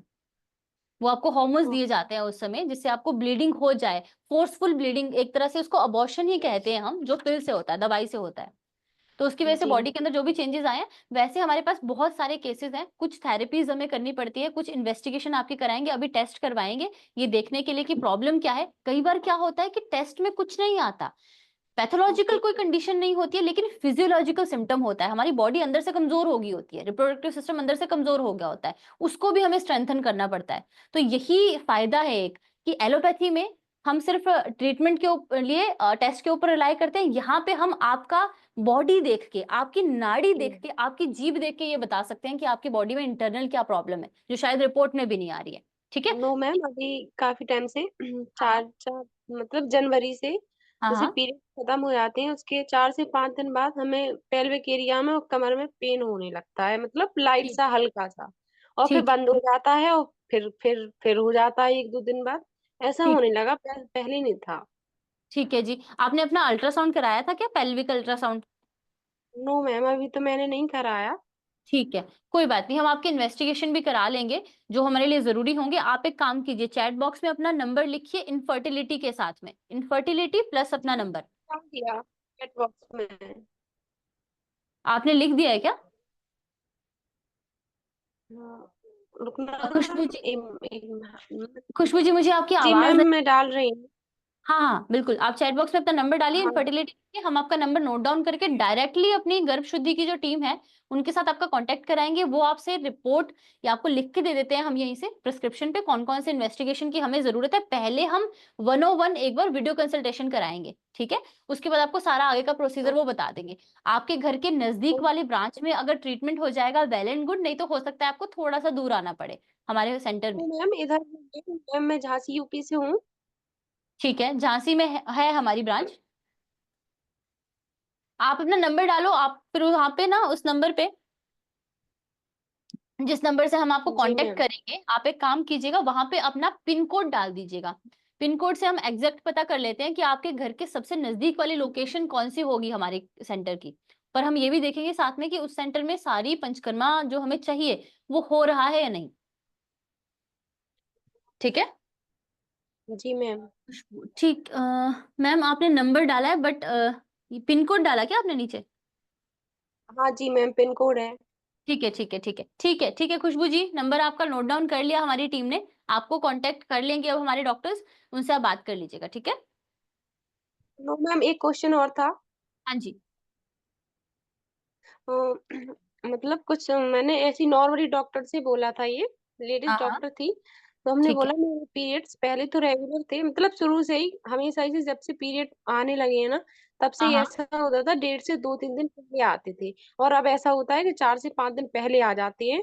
और जनवरी में, ठीक ओ मैम, 10 दिन, मतलब 10 दिन बाद पीरियड्स आए थे। तो मैंने ठीक है। प्रेगनेंसी टेस्ट किया था, हाँ उसमें हाँ। एक लाइन थी और एक लाइन थी। और मैंने 2 बार चेक किया, दोनों में ऐसे ही आया था। फिर उसके बाद पीरियड्स आ गए थे 2-3 दिन बाद। मैम खुशबू जी आपकी ना आवाज बहुत कट रही है, तो मैं सुन नहीं पा रही हूँ कुछ भी। आप टेंशन मत लीजिए, आपने अपना नंबर डाल दिया ना चैट बॉक्स में, हम आपसे वर्चुअल ओपीडी करेंगे। मतलब डॉक्टर 101 आप भी दिखोगे, डॉक्टर भी दिखेंगे आपको, तो आप अच्छे से बात कर पाओगे, कनेक्शन का प्रॉब्लम नहीं आएगा उधर, ठीक है। टेंशन मत लीजिए, उस पर आप कांटेक्ट कर ओके। लीजिएगा। आप इनको कर दो, म्यूट कर दो, ओके।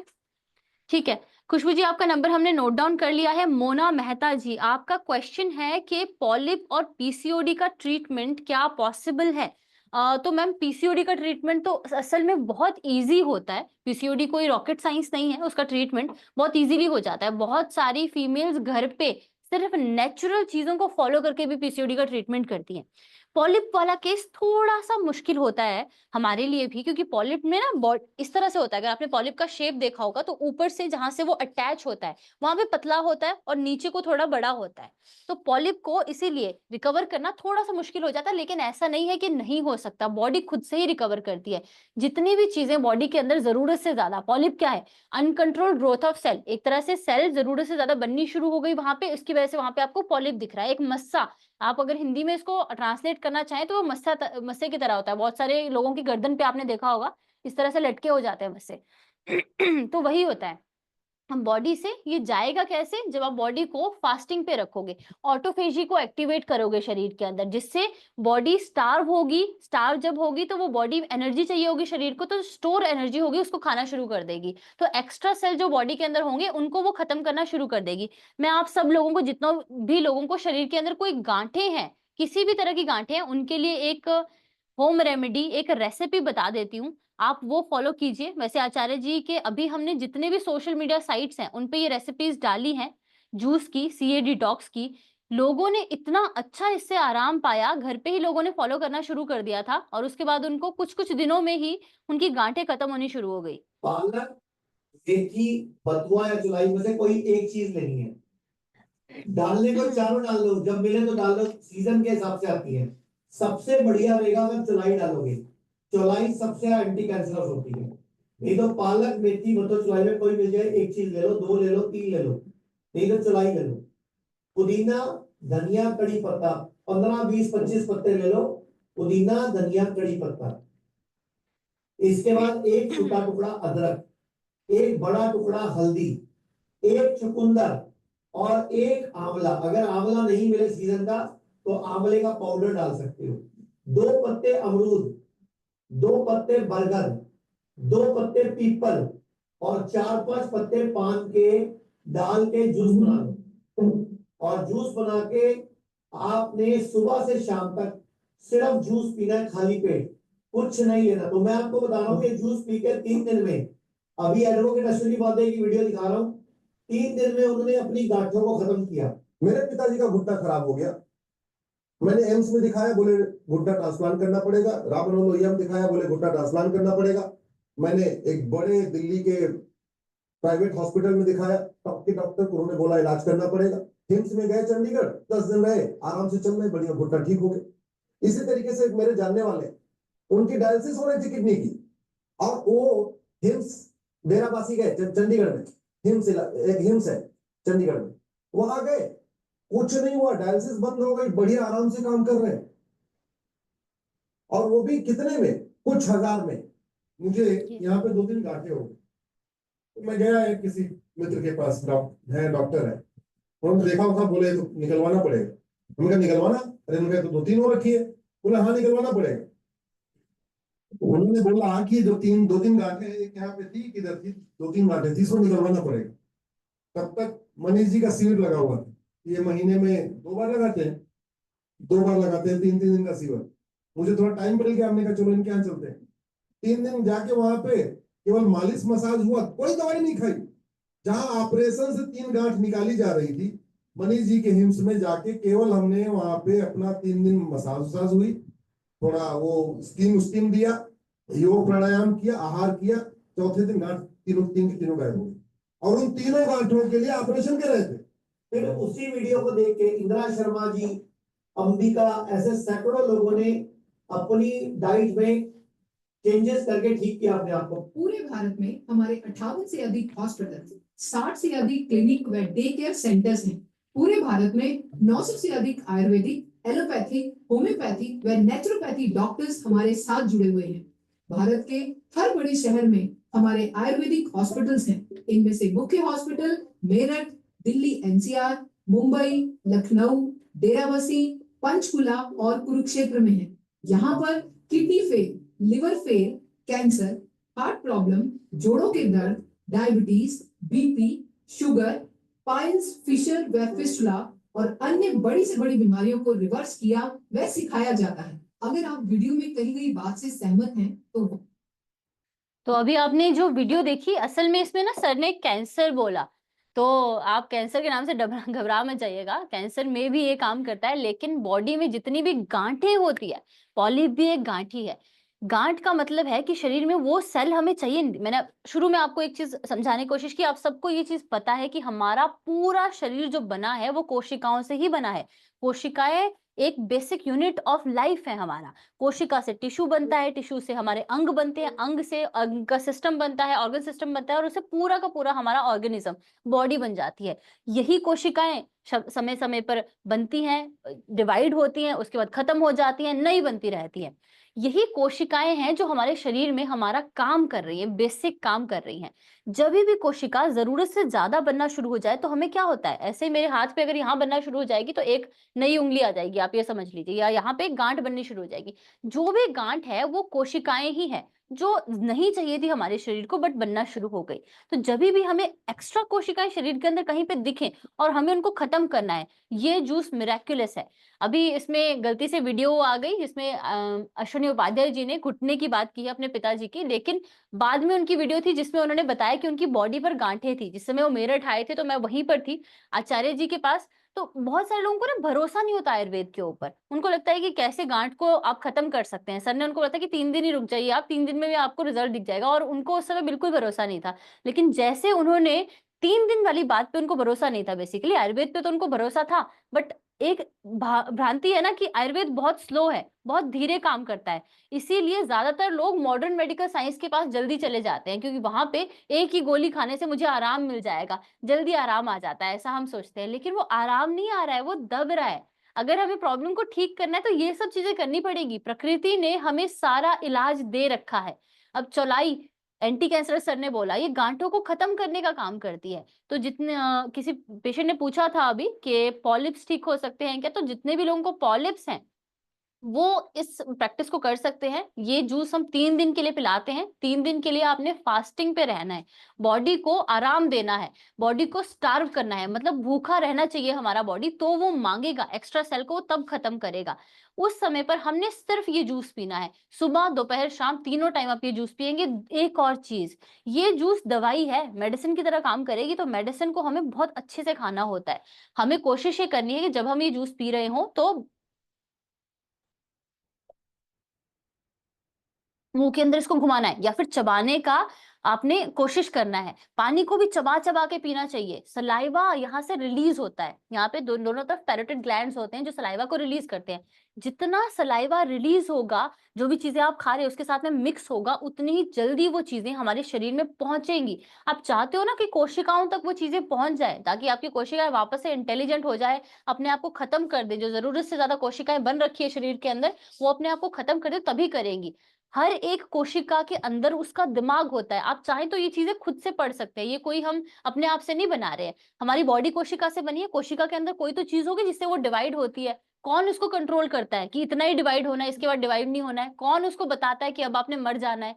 उसी के अंदर उसका न्यूक्लियस होता है। न्यूक्लियस के अंदर डीएनए है, हमारा जेनेटिक कोड है, जीन है हमारा, जिसकी वजह से जो हम दिखते हैं वैसे हम हैं। वो कंट्रोल करता है कोशिका को। 2 में डिवाइड होना है, फिर 4 में होना है, फिर 8 में होना है, और उसके बाद अपना टाइम खत्म करके मर जाना है। बट जहां पे बॉडी के अंदर गांठें शुरू होगी बनने, उसका मतलब है कि वो सिग्नलिंग सिस्टम खराब हो गया। कोशिका का जो दिमाग था, जो न्यूक्लियस था, वो खराब हो गया। अब वो ऐसे ही काम किए जा रहा है, जो उसका काम था वो नहीं कर रहा। अब वो डिवाइड हुए जा रहा है, डिवाइड हुए जा रहा है। अब उसने 8 नहीं बनाने शुरू कर दिए, उसने 16 बनाने शुरू कर दिए। अब उसने 16 के बाद आगे 32 बनाने शुरू कर दिए, उसको नहीं बनाने थे वो। तो हमें उसके सेल के अंदर तक हर एक चीज को पहुंचाना है जो जरूरी है, ताकि वो वापस से इंटेलिजेंट हो जाए। अब वो खराब कैसे हुआ होगा, दिमाग उसका खराब कैसे हुआ होगा? वहां तक वो चीजें नहीं पहुंची होगी जो सेल को चाहिए। हाइड्रेशन उसको अच्छे से नहीं पहुंची होगी, उसको मिनरल्स और वो वाइटामिन अच्छे से नहीं पहुंचे होंगे। वही सब चीजें तो करती है मेडिसिन। जो हर्बल मेडिसिन है वो एक तरह से शरीर के अंदर जाके जो उसकी कमी पेशी होती है उसको पूरा करती है। अगर कोई चीज उसमें जरूरत से ज्यादा पहुंच गई है तो उसको हटाने का काम करेगी, उसको डिटॉक्स करने का काम करेगी। इसीलिए ये जूस बहुत अच्छा काम करता है। हमारे पास ऐसी भी वीडियो है, हमने सोशल मीडिया पे वो डाल रखी है, आप खुद भी देख सकते हो, जहाँ पे पेशेंट्स ने ये आचार्य जी की वीडियो देख के जूस वाली घर पे फॉलो करना शुरू किया, और उसके बाद वो हमारे हॉस्पिटल आए ये बताने के लिए कि मैंने 3 दिन ये जूस लिया और मेरे को इतना रिलीफ मिला। उसके अंदर ने 15 दिन तक कंटिन्यूअसली ये जूस लिया, 3 दिन तक फास्टिंग के साथ लिया, उसके बाद कंटिन्यूअसली लेती रही तो मेरी गांठें खत्म हो गई। रिपोर्ट्स के साथ में हमने वो दिखाया हुआ है। 1-2 पेशेंट के वो ले लो, क्वेश्चंस ले लो।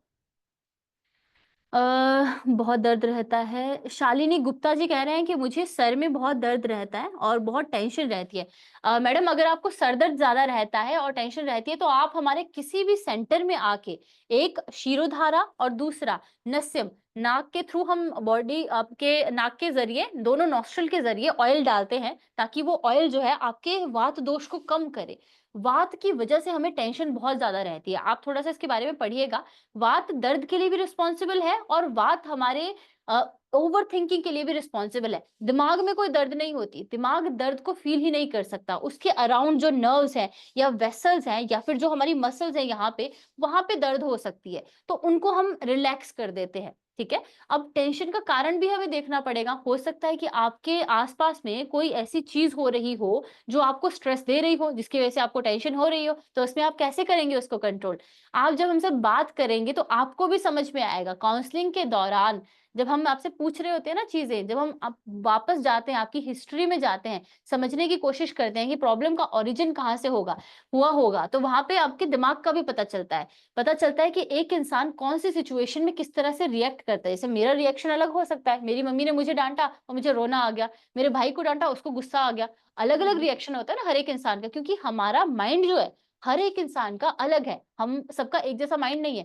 वही माइंड को समझ के हम आपको इधर से एडवाइस करते हैं कि आपको किस तरह से अपने लाइफस्टाइल के अंदर चेंजेस लाने चाहिए, जिससे आप स्ट्रेस को कंट्रोल कर सकते हो, जिससे आप जो रिएक्शन आपका निकलता है स्ट्रेस के प्रति उसको कंट्रोल कर सकते हो, अपने दिमाग को और ज्यादा स्ट्रेंथन कर सकते हो कि आपको दूसरे की बात का इम्पैक्ट ना हो। तो सारी चीजें समझ के उसके बाद हम आपको ट्रीटमेंट देंगे। इसके अलावा जितने भी लोगों को स्ट्रेस रहता है या फिर मूड उनका अपसेट रहता है, वो डॉक्टर सुकून, ये हमारे सेंटर से आप मेडिसिन ले सकते हैं या फिर हमारे ऑनलाइन साइट्स पे भी ये मेडिसिन अवेलेबल है। डॉक्टर सुकून बहुत अच्छा काम करता है, ये ट्राइड एंड ट्रस्टेड एक प्रोडक्ट है।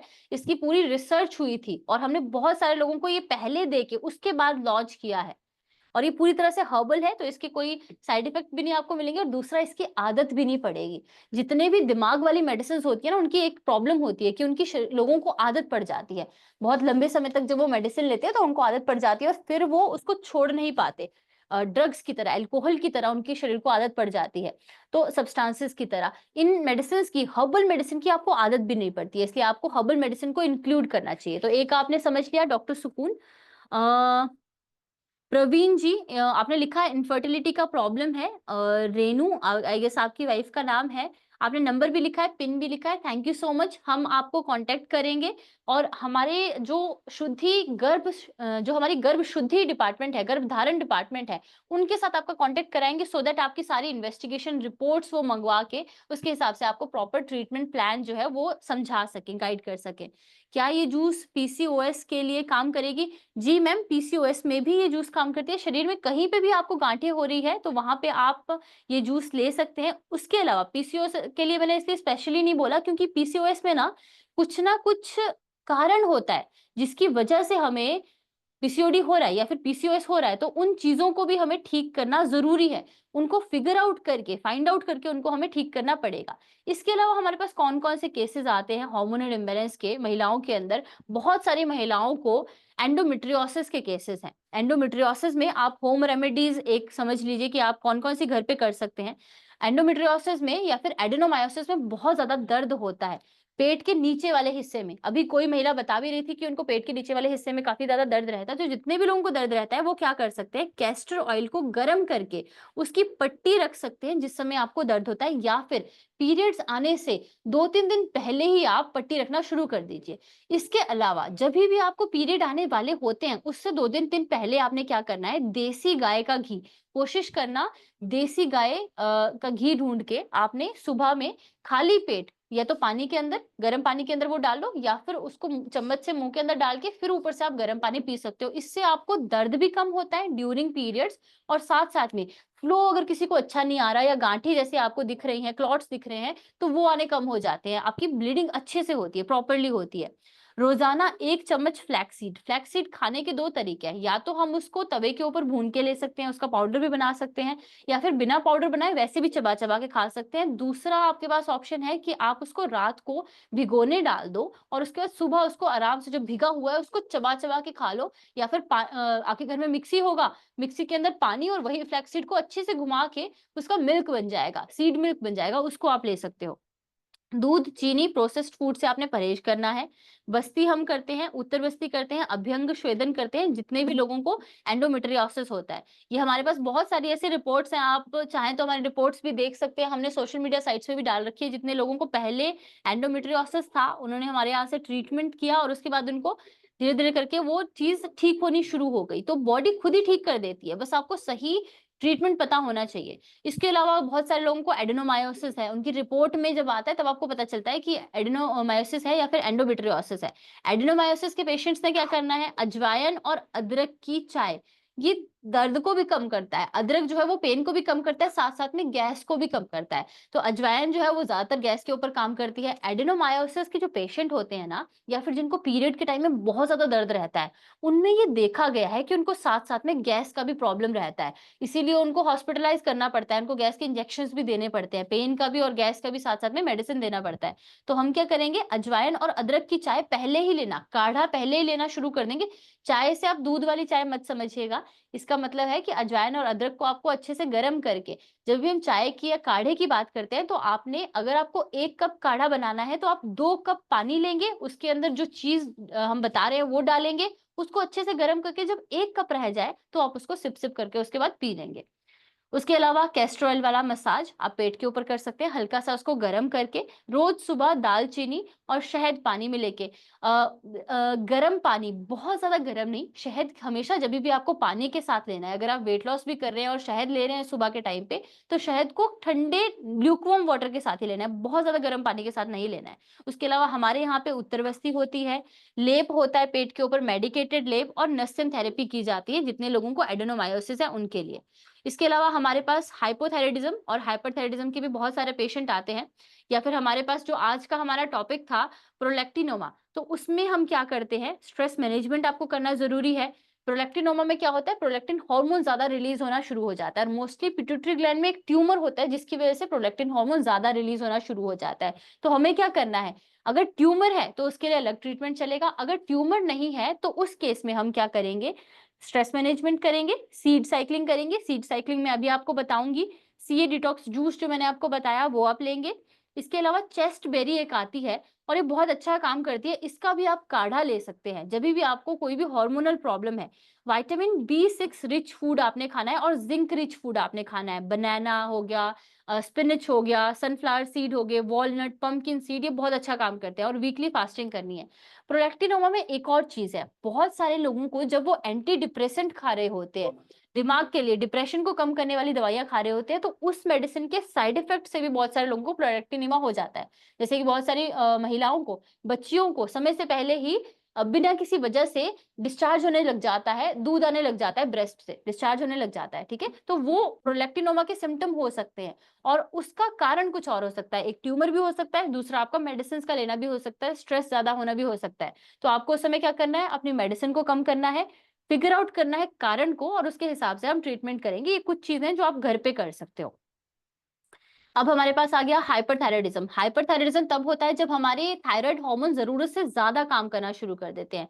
तो उसके लिए हमें क्या करना है, रोजाना ध्यान करना बहुत जरूरी है तनाव को कम करने के लिए।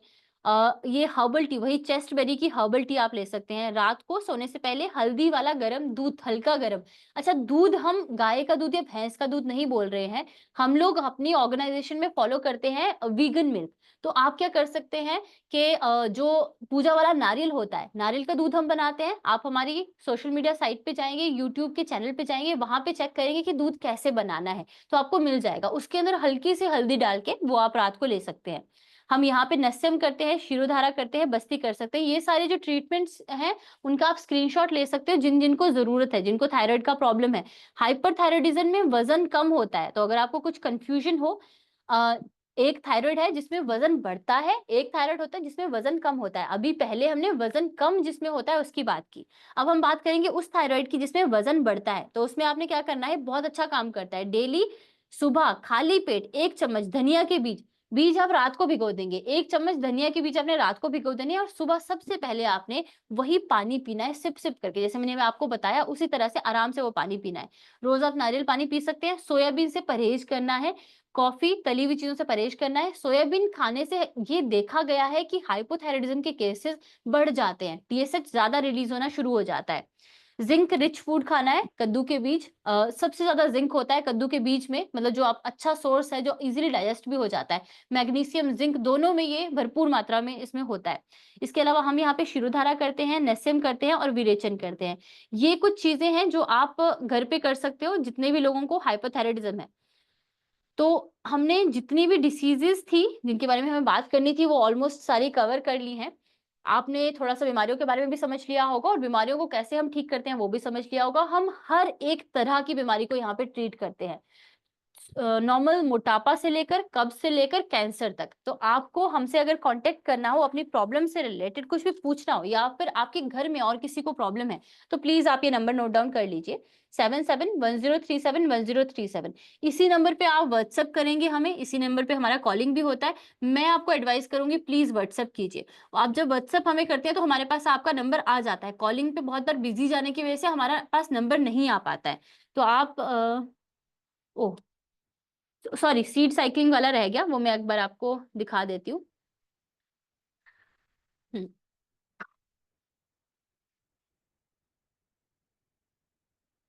कहाँ डाला था उसने, नीचे डाला हुआ है शायद। ये देखिए, इसको आप क्लिक कर लीजिए, फोटो क्लिक कर लीजिए इसका। वैसे मैं हर बार बताती हूँ बट वो भूल जाता है। मेंस्ट्रुअल साइकिल के बेसिकली 2 फेज होते हैं। पहला फॉलिकुलर फेज होता है जो पीरियड जैसे आपके खत्म, जैसे आपके पीरियड्स हो रहे हैं वहां से 1 से 14 दिन तक है, ठीक है। उसके बाद आपका 14 दिन के बाद जो है आपका 28 दिन तक जो शुरू हो रहा है वो दूसरा आपका ल्यूटियल फेज आ गया। अब हम दोनों फेजेस में कौन कौन से सीड खाएंगे, ये वाले की फोटो क्लिक कर लीजिए आप प्लीज। फॉलिकुलर फेज में हम लोग खाएंगे फ्लैक्स सीड और पंपकिन सीड। हर दिन हमने क्या करना है, फ्लैक्स सीड और पंपकिन सीड। तो अब लेना कितना है, आप रात को सोने से पहले आधा आधा चम्मच फ्लैक्स सीड का, आधा चम्मच और आधा चम्मच पंपकिन सीड का पानी में भिगो के रख लेंगे। और सुबह 2 मेथड है आपके पास, या तो चबा चबा के आप खा लो। कई लोगों को ना चबा के खाना अच्छा नहीं लगता है, क्योंकि वो जब पानी में भिगो के रखते हैं फ्लैक्स सीड को तो उसमें से थोड़ा सा वो ऐसा लेसी लेसी सा हो जाता है पानी, तो कई लोगों को वो अच्छा नहीं लगता। तो हमने क्या उसके लिए एक उपाय सोचा कि आप मिक्सी के अंदर उसको अच्छे से घुमा के ब्लेंड कर लो। अब वो अच्छा सा दूध बन जाता है, सीड्स का मिल्क बन जाता है जिसको पीना इजी होता है। या फिर सुबह में अगर कोई स्मूदी आप पहले से पीते हो, स्मूदी के अंदर आप इसको डाल सकते हो, ठीक है। और ये गर्मियों के लिए है, सर्दियों में हम हल्का सा फ्राई करके भी इसको, सॉरी रोस्ट करके भी इसको ले सकते हैं, उसका पाउडर बना के। तो शुरुआत के 1 से 14 दिन आपने क्या लिया, फ्लैक्स सीड और पंपकिन सीड, ठीक है। उसके बाद 15 से 28 दिन तक हमने क्या लिया, सनफ्लावर सीड और साथ में सेसमे सीड। सेसमे सीड थोड़े से हम कम ले सकते हैं, सफेद तिल के बीज। सेसमे सीड थोड़े से कम ले सकते हैं, सनफ्लावर सीड थोड़े से ज्यादा ले सकते हैं। तो सनफ्लावर सीड हमने क्या करना है, सेसमे सीड 1/4 ले लेना और सनफ्लावर जो बाकी का हिस्सा बच गया 1 चम्मच पूरा करना है बेसिकली। पहले वाले में भी 1 चम्मच पूरा, आधा आधा किया था। इस वाले में हमने 1/4 सेसमे सीड लिया और बाकी का सनफ्लावर सीड लिया, और ये भी रात को भिगो के आपने रखना है। सुबह उसी तरह से जब आप बीजों को भिगो के रखते हो ना तो उसकी गर्मी खत्म हो जाती है। बहुत सारे लोग सोचते हैं कि उनको गर्मी हो जाएगी जब वो सीड्स खाएंगी, तो हाँ हो जाती है बहुत बार, तासीर थोड़ी गर्म होती है। लेकिन अगर आपने पानी में भिगो के रखा ना उसको, तो अंदर तक पानी चला जाता है, तो उसकी वजह से हमें गर्मी नहीं होती है। तो ये हमारा सीड साइक्लिंग भी हो गया। बाकी हमारा नेक्स्ट वेबिनार अभी 4 बजे होगा, आप उसमें वापस जुड़ सकते हो अगर आपको उस वेबिनार में जो टॉपिक है उससे रिलेटेड कोई भी प्रॉब्लम रहेगी। नंबर मैंने आपके साथ शेयर कर दिया है, बाकी सब चीजें आप इस नंबर पे हमें मैसेज के थ्रू बता सकते हैं, हम आपसे कांटेक्ट कर लेंगे। Thank you so much.